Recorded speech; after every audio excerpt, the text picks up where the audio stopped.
Maxime, ce week-end face à Guingamp, ce sera le match d'après Coupe de France. Est-ce que c'est pas trop difficile de remobiliser les troupes après être quand même passé proche d'un exploit historique?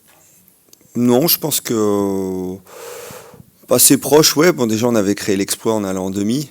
Après, non, je pense les filles, elles ont eu leur journée off pour se remettre de leurs émotions, parce que c'est plutôt des émotions positives qui étaient véhiculées sur cette demi-finale. Donc, elles sont revenues avec la banane à l'entraînement, et puis lundi, on a repris notre semaine tranquille. Le groupe n'était pas trop déçu quand même d'avoir laissé échapper cette finale qui aurait été un événement exceptionnel pour le club?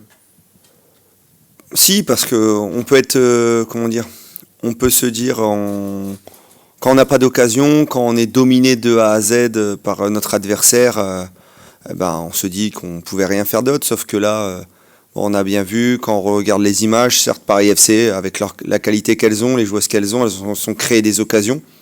Toujours leur efficacité au début de match, 2 frappes de but. Voilà, mais nous, on a su en deuxième mi-temps pas se démoraliser, prendre l'énergie du stade, l'énergie des supporters. Et puis les impact players ont fait des grandes différences. La preuve, Chancel passe D pour Madeleine qui venait de rentrer. Et quelques minutes juste après, Melinda a cette fameuse occasion du 2-2 rêvée à la 89e ou 90e qui nous aurait permis d'aller au tir au but. Non, pas déçu. Positif c'était une fête et on a répondu présent à la fête et c'est le principal. La coupe a quand même fait du bien au groupe, ça a aussi permis de remobiliser tout le monde vers un objectif. Est-ce que le fait maintenant qu'il n'y ait plus cet objectif, t'as pas peur qu'il y ait un relâchement ou que l'amélioration de l'équipe s'arrête avec cette défaite? Non, je pense pas, parce qu'il y a un objectif collectif qui est le maintien. On a su remonter après la mi-saison, à la mi-saison. La coupe, c'était toujours, comme je disais, c'était pour les joueuses. C'est un parcours collectif mais individuel, c'est-à-dire que vous savez que vous perdez, vous pouvez pas vous rattraper, c'est fini. Voilà, elles se sont mis d'accord entre elles pour aller le plus loin possible. Elles auraient espéré la finale comme tout un club, comme tout un staff, comme tout supporter, mais voilà, ça s'arrête en demi. On a toujours l'objectif maintien qui est en cours, et puis elles ont toujours des objectifs individuels qui vont être remplis par des objectifs collectifs. Si on joue bien, si on s'exprime bien, si on marque des points, si on avance, si on gagne des matchs, on va être encore plus regardé. Et notamment, je prends l'exemple des joueuses qui sont sur l'équipe de France U23. Pourquoi pas avoir la surprise d'avoir des joueuses qui n'ont jamais été prises ces derniers temps en équipe de France qui vont l'être. Voilà, ça passe par des bonnes performances collectives qui vont sublimer l'individualité, et ça donne aussi d'autres objectifs. Donc non, l'objectif Coupe de France est fini, on tourne la page. Objectif maintien, objectif performance collective en Arkema Première Ligue. Le maintien, justement, ça passera forcément par une performance face à une équipe comme Guingamp. Vous avez justement l'opportunité de pratiquement le valider si vous gagnez ce week-end. Vous en avez bien conscience là, dans l'équipe? Alors valider, ouais. Mathématiquement, mais Ouais. faire un grand pas, on va dire. Ouais, c'est sûr qu'aujourd'hui, avec tous les résultats qu'on a eus depuis janvier, on a fait que se rapprocher du maintien. Voilà, faut pas se voiler la face. On a pris que 7 points à l'aller sur 11 matchs. Là, on a pris sur 5 matchs 8 points. Voilà, donc aujourd'hui, c'est parfait. C'est quasi un sans faute. Maintenant, on va jouer des équipes de notre classement.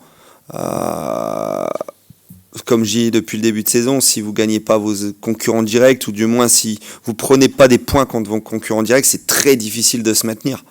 On a su prendre un point contre Strasbourg, on a su aller gagner même à la 85e à Guingamp. Je pense que l'état d'esprit est toujours aussi bon, la dynamique est tout aussi inverse que quand on avait rencontré Guingamp au mois de décembre. Donc tous les feux sont ouverts pour performer. Après, on regarde le calendrier de Guingamp, ils sortent de Lyon, de Fleury, ils jouent le PSG après, et après seulement ils vont rencontrer les équipes entre nous et eux, et plus Montpellier. Donc je pense que si Guingamp veut aussi s'en sortir, quand on voit leurs matchs, même si malheureusement elles ont pris beaucoup de buts sur les derniers matchs, elles proposent quand même du jeu, elles proposent un projet, elles veulent s'en sortir. Je pense pas que c'est une équipe qui a lâché. Et aujourd'hui, elles savent très bien, Guingamp, que pour se maintenir, il faut qu'elles battent Le Havre, il faut qu'elles battent Saint-Étienne, il faut qu'elles battent Reims, il faut qu'elles battent Strasbourg, il faut qu'elles prennent 12 points. Voilà, au moins un minimum pour revenir à 15 points et espérer que devant eux, ça prenne pas trop de points. Donc ça commence, leur parcours matchin à Guingamp sur la fin de saison commence maintenant ici au Stade Océane samedi. Donc à nous d'être vigilants, à nous de continuer ce qu'on a fait, à nous de continuer dans l'état d'esprit et dans la dynamique qu'on est. Et je compte entièrement sur les joueuses du HAC pour faire un bon match. Et si on fait souvent un bon match avec des bons ingrédients, il y a un bon résultat à la fin pour nous. Oui. Après la victoire à Saint-Etienne, vous revenez à un point de la 8e place, qui est le record de la section féminine. Est-ce qu'il y a aussi cet objectif-là d'égaler le record ou de le dépasser, pourquoi pas Ouais, alors on a toujours, quand on est sportif de haut niveau, on veut toujours battre des records. On a battu les demi, on a battu le nombre de spectateurs au Stade Océane. Qu'est-ce que ce serait de plus beau que d'aller battre cette place de 8e, d'aller chercher une 7e, mais bon, il y a tellement de paramètres qui rentrent en jeu que les équipes devant nous s'entretuent. Mais en même temps, si je prends par exemple le Nantes-Strasbourg, ça nous arrangerait certainement que Nantes gagne. Voilà, mais pour que Strasbourg ne prenne pas de points. Mais d'un autre côté, si on veut aller gratter des places, faut pas que Nantes gagne. Voilà, donc non, aujourd'hui c'est focus maintien, focus point. Après on verra si c'est encore une 8e place, ce sera une 8e place. Voilà, après c'est le nombre de points aussi. Je pense qu'il faut qu'on arrive à passer au-dessus des 20. Voilà, parce que c'est une barre symbolique pour moi, pour le club, puis pour le championnat, puis pour les joueuses. Voilà, donc on a ça comme record, mais je vous avoue que si on peut faire un 3e maintien de suite dans l'élite, ce sera très bien, ce sera un bon record aussi pour le club. Pour rester sur l'aspect tactique, mais de façon un peu plus globale, contre le Paris FC, tu avais décidé d'innover avec un 4-4 de Losange, qui avait d'ailleurs plutôt bien fonctionné. Est-ce que tu vas repasser sur quelque chose de plus traditionnel contre Guingamp, ou tu vas t'appuyer sur ce 4-4 de Losange que tu as fait contre le PFC? Bon, 4-4, je vous avoue, le 4-4 de Losange, c'était quand on joue 3 fois un adversaire, on joue de 2 manières différentes et que vous avez perdu 2 fois, dont un score 8-0 et 2-0. Quand on lit les 2 matchs, pour faire vite, c'est en gros, on a essayé d'aller les presser en 3-5-2 au match aller.